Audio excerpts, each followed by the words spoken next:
welcome to the Church Fails podcast, where we bring our failures out into the open so we can laugh together and learn something along the way. In this episode, we're going to be talking about our challenges with backing tracks. But for those of you who don't know me, my name's Kade. I'm the creator of Collaborate Worship and the lead pastor at No Limits Church. My name is Dillon. I'm the creative director at Collaborate Worship and the worship leader at No Limits Church. All right, let's get this conversation started. So we wanted to talk about backing tracks because, maybe you've been bouncing around the idea of using backing tracks, or maybe you just want to learn how to better utilize them, or maybe you just experience some failures of your own and you just want to see if ours are worse. Whatever it is, we just hope that our experience with backing tracks, what we have to share today, we just hope that it helps you out in some way, shape, or form. And boy, do we have some experiences, don't we? No doubt. So, Kate, why don't you take it back to when we first introduced backing tracks at our church, because you were the worship leader at that point. So I actually remember we first introduced them for special services. I believe it was a Christmas service. It was the first time we ever used backing tracks because we were playing some songs and it had the bells and like all this cool stuff in it that we would never be able to replicate as a band. So I remember it. You do remember that service too? I was playing bass, I think. Yeah. So it was super cool. Like I really liked the results of what happened in that service, like in the mix. The band had a little bit of a struggle with it, but they were okay with it because it was just like a one-time thing. And then, and another thing to mention from back then is the drummer was the only one with in-ears, and everybody else was still using like floor wedge monitors. Really? I don't remember that. Yep. Or maybe it's just the vocals were still using floor wedge monitors. I just know that we weren't all on in-ears, so we weren't all hearing the backing track, which was kind of scary. Yeah. Yeah, that's kind of a problem. I forgot all about that. I thought we were to the Rolls monitor things by then. You know what I'm talking about? Yeah, the musicians had those. Yeah. The vocals didn't move to in-ears until we got the P16s. Oof. Yeah. So, okay. So maybe it was the band. They all had in-ears and they could hear the backing tracks, but the vocals had no idea. And so, yeah, that made it stressful because if we got off, none of the vocals knew, but like the band knew. But at the same time, that kind of made it easy because the drummer, she would control the backing tracks. And if we got off of them, she could just stop it. Because we still had a full band. We were just using backing tracks to like add stuff into the mix. So it did sound a little awkward to just cut them off, which we did have to do many times because we would get off a beat or, whatever. Good times. Yeah, good times. But I don't think anybody really noticed but us. Probably not. What do you remember from back then? Seems like forever ago. Like, what year did you say that was? I don't even know what year that would have been, but it's probably like a good 4 years ago, 5 years ago. Yeah. So I would have been in high school, I guess. I'm having a hard time remembering it. I remember when we started doing them. Not everybody was a fan of it because people just don't like change. But how long did we? Because you said we did it once for the Christmas service, but we didn't really introduce it full time at that point. No, we did it for Christmas, and I think we did it the following Easter. And then after that, we kind of started putting it here and there because there was a song we did at Easter, maybe it was Forever or something by Carrie Job or something like that. And we realized how lacking and how empty the mix sounded without them. So we started using it just for that song, and like one song at a time, we would start adding it whenever we needed it. But for most songs, we were still just using the metronome, the click track, instead of the backing tracks. Yeah, I remember that now. I don't know that the band ever really bought into the idea of using backing tracks. They just kind of tolerated it the whole time that I was worship leader. That's how I remember it. We're doing backing tracks. Sometimes I think they still do. Maybe that's the story at your church too. But yeah, I think there's always going to be people who are just like, the backing tracks. And we'll get into more of that here in a little bit. Yeah. But Dillon, why don't you go ahead and talk about, your confrontation with backing tracks and the downsides that you see, maybe some failures that you've had using them. Yeah. So if you haven't listened to previous podcasts, like I took over worship leader responsibilities from Kade like a year ago, would you say? Maybe a little bit. Was it more than a year ago? It's been almost 2 years now. In June, it'll be 2 years. What? Yep. Okay. That was the wrong time frame. Anyway, I think we were doing them full time by the time I took over as worship leader. Like you had already pretty much introduced them on every song, and we were just using them as a click track and to fill in some little extra stuff to fill out the whole mix. And so I think everybody was pretty used to them at that point, but we still hadn't mastered how to get the most flexibility out of them, it still felt like way too structured, you know? And so I think like by the time I stepped in, we were still trying to figure that out, how to get the most flexibility out of them, how to make them work without feeling tied down all the time. And it took a while. And I remember there were times that we would feel led to do like a spontaneous, more flowy worship moment. But then the backing track's like, next song, 2, 3, like, well, okay, I guess here we go. Here we go, next song. Or it would just end, and it was kind of hard to figure out what to do next at that point. So that was one of the biggest problems we had with them. From my perspective, whenever I was worship leader, we just didn't have any flexibility. And so... Isn't that like the main tension too? That yeah, like probably you hear so. Across worship teams and churches all over. It's like, if we use backing tracks, we can't add a chorus in or a bridge in where we want to. Yeah. And that's a valid argument. But if you think about it, like, how often do you really sway from the roadmap that you practice? Mm-hmm. We don't sway from the roadmap, but there'd just be times like at the end of the song when we'd want to maybe go back into it, like on the last one. And I know there were a few times we'd be like, okay, we'll just let the last song end, the backing track stop, and we'll just keep going. And it would sound pretty awkward because you went from having like this full mix with the backing tracks and all of that, and then it would just sound really bare all of a sudden and kind of awkward. And so that was a struggle for a little while. We'd be like, well, we really want to do these flowy moments. We just don't know how. And it took us a little while to figure it out, but we finally got a pretty good solution that we'll share here in a minute.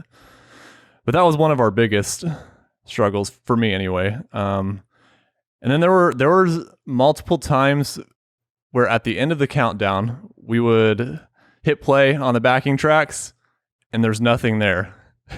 And so we're waiting. There's that awkward pause and everybody's just kind of staring at us, you know?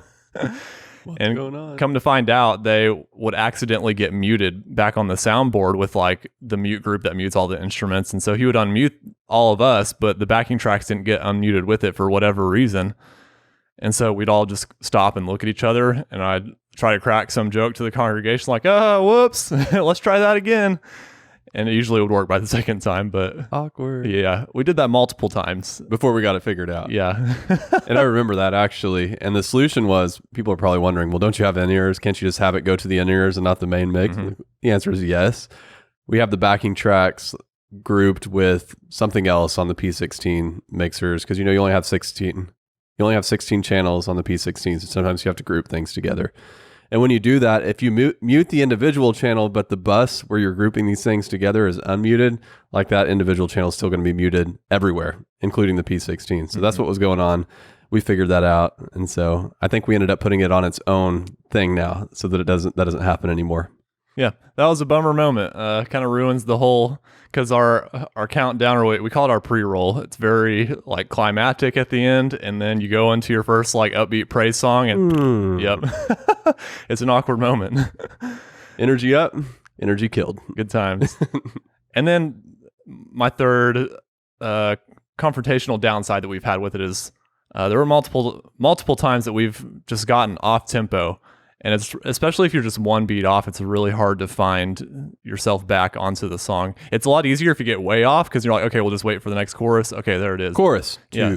3. But when you're one beat off, it really messes with your head because, especially when everybody's doing it, because the backing track is maybe like one beat behind or one beat ahead, but the whole band is playing at the same place, you know? Mm-hmm. And so, like, I just didn't have a solution in the moment. And this has happened multiple times as well. And we just kind of played the whole song one beat off and acted like nothing was wrong.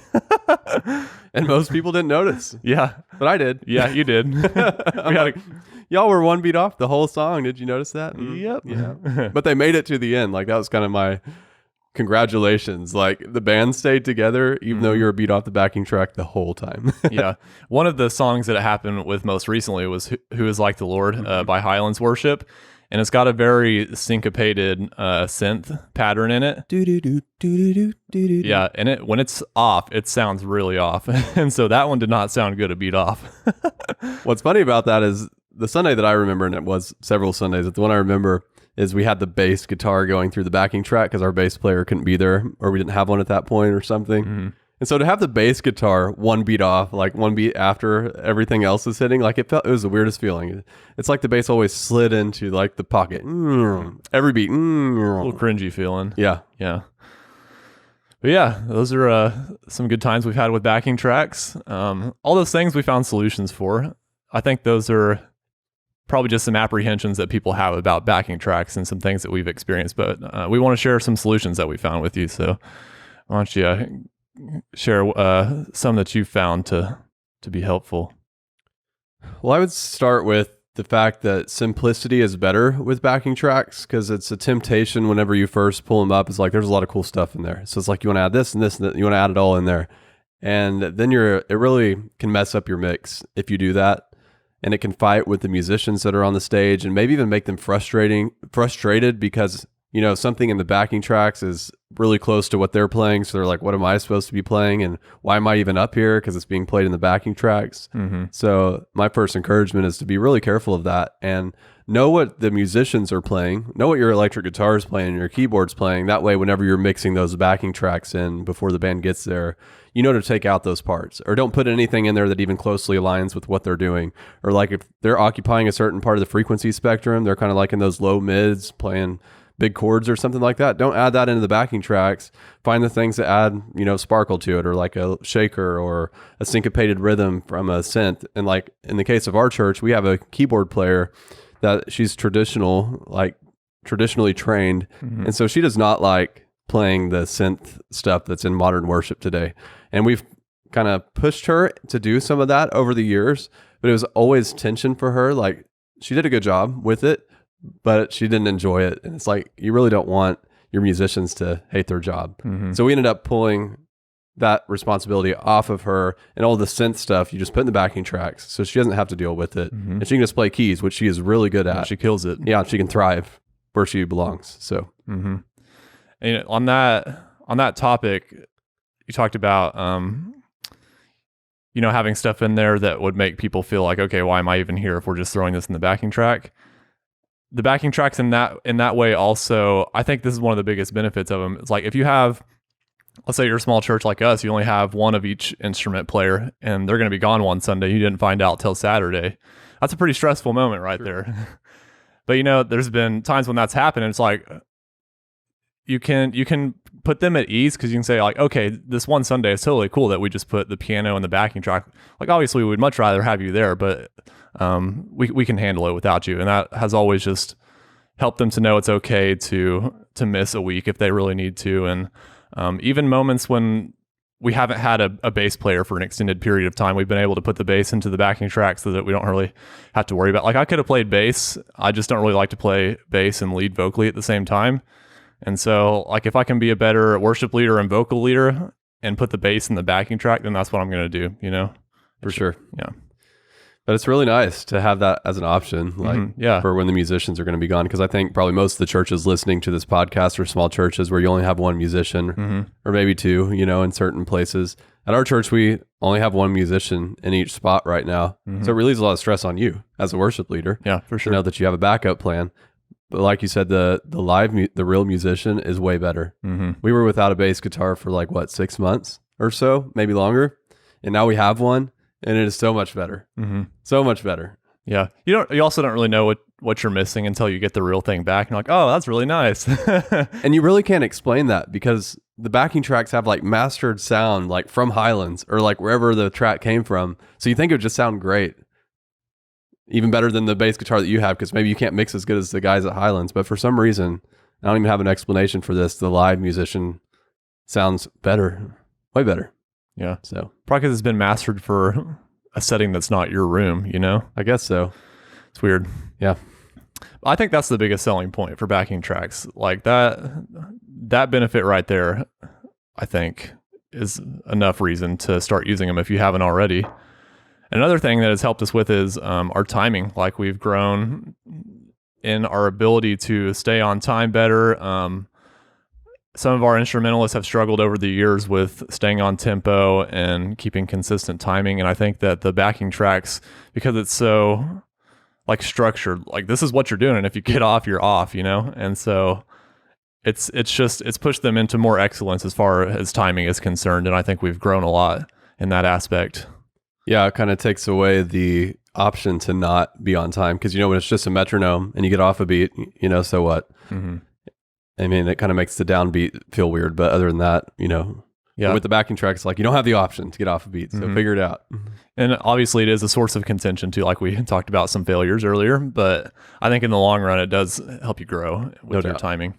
So we talked about earlier the struggle with flexibility, like that it's so rigid, like to have a backing track. So what are some solutions that you found to add some flexibility into it? So we use the backing track app Prime by Loop Community. And we also buy some tracks from Multitracks. We just started building our library in Prime from when you were worship leader. And sometimes I can only find them on Multitracks. And so I'll just download them and upload them to Prime. We use the Prime iPad app. The Prime iPad app. And easiest way to get started, probably. We go into an audio interface that has 4 outs. So we can send like a bass guitar through its own channel or vice, however you need to do that. Let's say after the third song, we decide we want to be intentional about just giving some space for the Holy Spirit to do his thing and to lead us in just a more flowy worship moment, however you want to word that. What I found is best is if you can buy some tracks that are just pads, and they'll have different things inside of it that you can mix, like some thirds and some fifths and different sounds to the pad, and so you can get it sounding how you want. And there's some really good sounding ones, and you just have like your last song crossfade into that pad, which would obviously be in the same key. And what we would do is go back to playing a chorus from the song we just finished, like just the keys and the acoustic guitar or whatever. And that pad kind of brings down the tone at a really gradual level instead of just being like, okay, backing tracks, and then now there's none. And it helps fill in a little bit of blank space, just like the backing tracks do for the actual song. Yeah, so it's kind of like the glue that glues together like your band naked all by itself and a band with backing tracks. Yeah. And you have to fine tune those crossfades sometimes quite a bit, like when the song is going to end, when the pad is going to start. And you even have to do that if you're going to crossfade 2 songs together. But if you take some time to work on it before the service, you can get those sounding really seamless. So what I think I like about that the most is the fact that there's no silence between 2 different songs. Like when that pad's there, it really helps with transitions so that there's no awkward, like it's quiet in the room and then the next song starts. It glues them together. Yeah. As far as I'm concerned, like until the pastor comes up to do his thing, there really shouldn't be any completely silent moments unless you're just really intentional about wanting that in the service, right? Because it's usually really awkward feeling when you've been at this high volume from the song and then just nothing. No doubt. You can hear crickets in the room. So those pads really help with that, to make sure there's just no awkward silent moments. If you want to distract people, then make sure there's some silence in your set. Unless you want to have a moment of silence, to each his own. Then you should probably just like be really direct about, we are now having a moment of silence. Yes. But yeah, I think backing tracks have been really beneficial for us. Like I said, the biggest selling point is when you don't have an instrumentalist, or maybe they've called in, no one to back up. And you can just say, okay, we'll throw it in the backing track. It's not going to sound quite as good, but no one's really going to notice, and it's going to all be there. So that's my biggest plus. Yep. I'm glad we have them. Yeah, same. It took me a while to say yes to them, because I probably felt the same tension that everybody else who's not using them right now feels. But my encouragement would be just to try it out, see if it works. You never know till you try. And you can't just try once, but you got to give it a good, month probably that you use them. I'd say more than that. Probably at least 3 months. 3 months? Yeah. Before you decide if you're going to keep them or not, because you can always ditch them if it doesn't work for you. And don't listen to the team members just because they don't like change either, because they'll get over it. Yeah. And by the way, we are not advertisers for Loop Community or anything like that. Like, we're seriously just here talking about backing tracks and our experience with them. So just some honest feedback. Hope it helps you. Hope you're able to laugh at our mistakes, and I can encourage you also in the fact that you're going to have your own mistakes, and don't let that get you down. Just learn from them and make it better from your mistakes. All right. Thanks for joining us. If there's one thing that we'd ask you to do, it's to subscribe to this podcast so that we can tell you about the next episode. And hey, while you're at it, why don't you tell one of your worship leader friends about this podcast, because I bet they'd enjoy it too. We'll see you next time.